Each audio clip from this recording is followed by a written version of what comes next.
All right, today we are diving into a worldview that connects, believe it or not, dying stars to investment strategies. It's a whole philosophy where the entire universe is seen as a form of knowledge, and it comes from a place you would absolutely never expect. So let's just jump right in. The whole philosophy kicks off with this foundational statement, and you gotta pay attention to the wording here. The universe isn't just a place, it's a knowledge. That one little word choice reframes everything, suggesting that matter, energy, even our own memories are all just pieces of one enormous cosmic information system. And this philosophy builds on that big idea by mixing some pretty familiar science with a real sense of deep history. So you get the standard stuff, an expanding universe, stars being born and dying, but then the source credits ancient philosophers, not just modern astronomers, for this knowledge. It's a very deliberate mashup of science and ancient wisdom. So you're seeing this grand, sweeping philosophy that's touching on cosmology and physics and history. The natural question has to be, right, where is this coming from? A university, maybe? Some kind of philosophical society? Nope, it's coming from the Analysis Solution Mathematics Coaching Center. And that's the twist that makes this whole thing so compelling. This incredibly profound cosmic viewpoint is the public-facing philosophy of a math tutoring organization. So who is the mind behind this vision? You know, who's the person connecting the dots between massive cosmic events and, well, mathematics coaching? And here he is, in his own words. This is our introduction to Gaurav Deep Gautam. He identifies himself as the CEO, or Chief Executive Officer of the organization. He's establishing his role right up front as the leader and, as we're about to see, the chief philosopher of the ASMCC.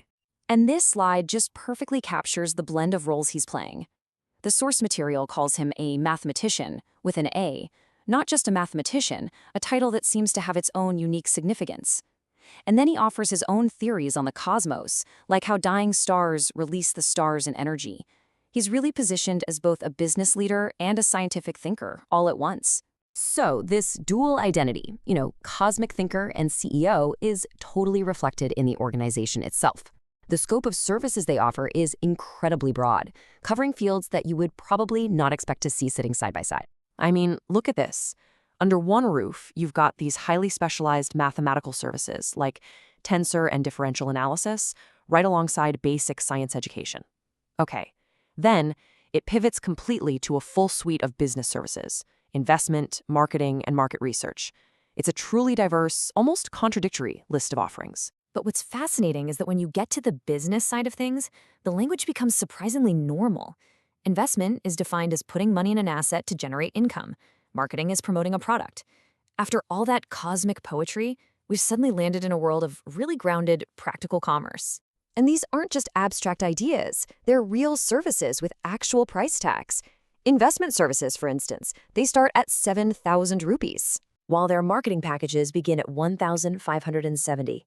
This just firmly anchors the organization's grand philosophy in the practical, day-to-day reality of running a business. Okay, so how do we bridge this gap, right? How do we get from a universe filled with memories and dying stars all the way to a discussion about stock portfolios and marketing plans? Well, the connection lies in the founder's own unique philosophy of investment.